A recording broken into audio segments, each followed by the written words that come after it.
Welcome to The Breakdown with INFB. I'm your host, Heidi Gant. On today's episode, we're kicking off an eventful season in the Indiana Farm Bureau world with the start of the 2026 Indiana General Assembly. Engaging in policy is a foundation of Farm Bureau membership, and there's no shortage of issues on the docket this year that could impact agriculture. So let's get started. And just as an FYI, we did have a few audio issues with this episode, so we hope you'll bear with us. So today we have two of our policy experts and leaders in Farm Bureau. We have Randy Kron, president of Indiana Farm Bureau, who also farms in southern Indiana, and we have Katie Nelson, our executive director of public policy. Welcome to the podcast, Randy and Katie. Thank you. Glad to be here. Awesome. Thanks, Heidi. Okay, so President Kron, I think it might be helpful for listeners to hear a little background on how policy development process works before we kind of get into some of those priority topics we're focused on this year. Can you tell us a little bit about how our policy development process works? Sure. I would say it's very grassroots driven, and it actually starts at the county level. All 92 counties have discussions about policy and what's important to them. They look at our current policy book, and some things they'll continue to support, some will be new, but those discussions all start at the county level. Now they'll have recommendations. Some of them will be county level recommendations, some of them state level, and some of them will be national, which will be moved on to American Farm Bureau. And so after that discussion, we bring all 92 counties together. We have a resolutions committee that takes and tries to look at it. And so, you might have 1, 2, maybe 10 policies that kind of talk about the same thing, maybe water, maybe taxes. And so the resolutions committee tries to boil that down into a little bit more uniformity that they can make. It's a recommendation then in August that goes to our delegate body, which is about 270 members from across the state. So then we spend a whole day having debate discussions about the issues and what our policy should be. And at the end of that day, when we wrap up, we've had a lengthy day of discussions, debate, and that will be our policy for the next year. So it is very, very grassroots driven, and which is probably unusual, but I think it makes us special because when we're at the State House, we know that our policy is reflective of what our members want. And I think legislators know that too, so they can rest assured that it's not just Randy Kron saying that our members think that. They know that they all voted on it. Absolutely. I think that sets us apart from some others because it is grassroots. Now, it's not the most efficient, it takes a lot of time, but I think that's the way you make sure your policy represents what farmers across the state really believe and what they want us to work on. So I'm proud of the system, what we do. Yeah, I agree. So after hearing from members all this past year over the summer in a delegate session, what are INFB's biggest legislative priorities going into the state level this year? Well, this year we've the buckets are bigger. Sometimes we drill down into real detail. This time going into a short session, they're a little bigger buckets. So the first one was just encouraging investment in agriculture. And you think about agriculture, the state, where we're at, the row crop side of this equation is pretty tight margins. Finding a profit right now is really tough in the row crop side. Livestock maybe a little bit better, but trying to find ways to help them, whether could be through trade, it could be having some access to different markets. There's a lot of different things. Trying to invest in the next generation. How do we pass these farms on to the next generation is critical. And I think about input cost, have risen tremendously when prices have dropped a lot. That's kind of the wrong equation. When prices go down, inputs go up. So it's a real challenge right now. So how do we help those involved in agriculture? How do we get, we want to make sure we ensure the next generation and that they have the same opportunities we've had. So it's critical. the property tax front is another one that's a real challenge right now. We got a short-term fix last year in the budget year. There's debate whether this is going to be discussed this year, whether there'll be some tweaks or not. But those things I think we can look at. We'll be working on and monitoring that as we move forward. Okay. Katie? Yeah, so I can talk a little bit about our next two buckets. Bucket 2 is strengthening rural communities. And this goes back to those local communities and how can we invest in the education, the healthcare, the emergency services in those communities, as well as then that local food production and that value added economic development. When we see farms struggling in this farm economy, we want to be able to support those that are trying to diversify, whether that's getting more into livestock or whether it's more on a small scale, that they have a smaller business or they're doing specialty crops or whatever that looks like. How can we remove barriers for that, help them get access to a larger market while also balancing that food security. I go on to bucket 3 is supporting Indiana's farms and farmers. We know that food security is national security. That is a phrase that we use a lot around here, and part of that is protecting the prime agricultural soils of Indiana.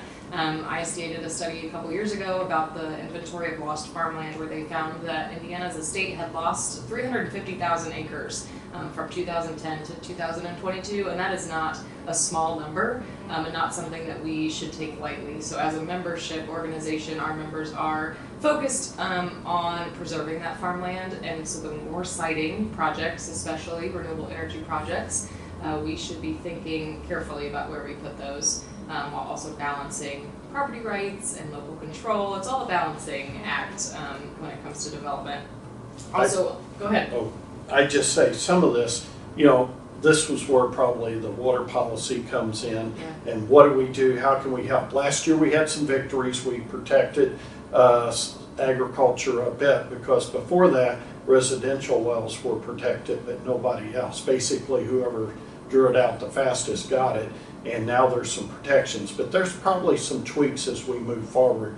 We want to be watching what we can do, how we can tweak. But now what happens this session, and we're in a short session and there's a lot of issues going on here, other outside factors, and what gets worked on or not, we don't know. Yeah. In addition to that, I'd add our members voted to prioritize nuclear energy as the primary source. I've totally messed all this up. It's okay. Go ahead. Small modular Here, reactor. here, hang on. Okay. Let me ask you a question. Perfect. And then we can go to that.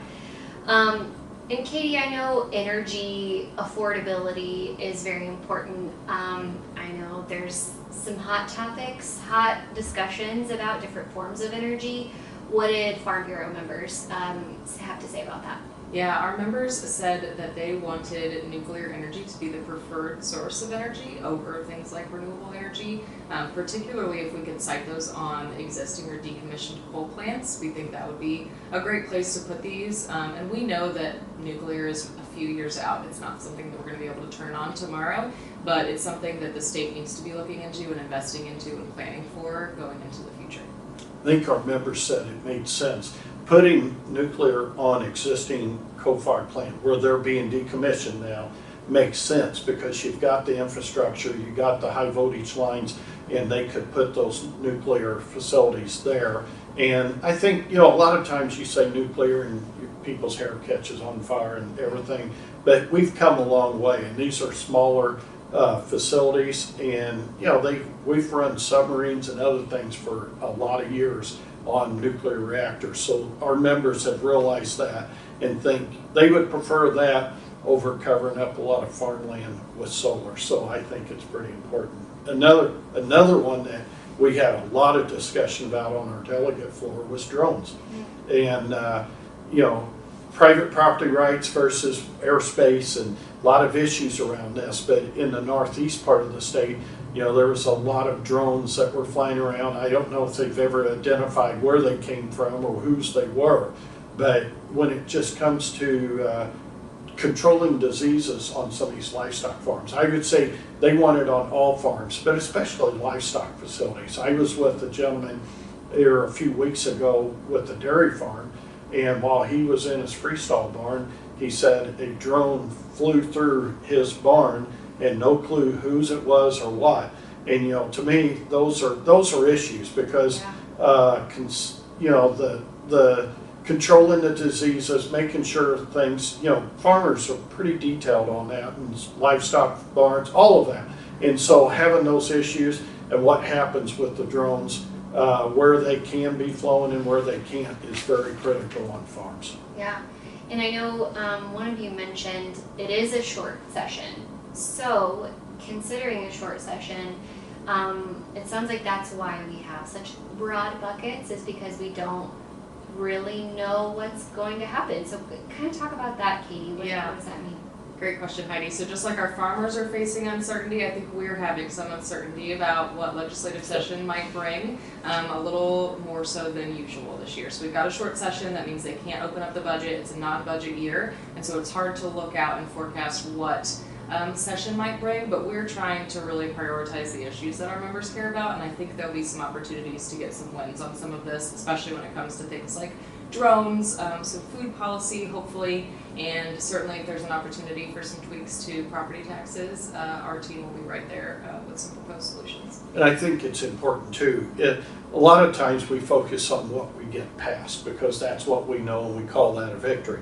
Sometimes there's legislation that's not favorable to agriculture, and getting it stopped or getting those bills killed or sometimes can be more important than getting some passed. And we forget that in the importance. And I just want to say, we've got a staff here at Farm Bureau that's reading through just about every bill, making sure, because you never know on page 25 what two sentences are there that could have real negative impacts on agriculture. So I'm proud of our staff and what we do, but there's just a lot of issues, and this session's going to be unique. I guess I'll put it that way, because it's going to be different. Yep, I agree. So moving a little bit and talking about national, federal issues, a lot going on in DC. We talked about some of those outside factors affecting us here in the state, but also at the national level as well, that's impacted Indiana farmers. So let's talk about some of those issues that we'll be focused on at the federal level this year.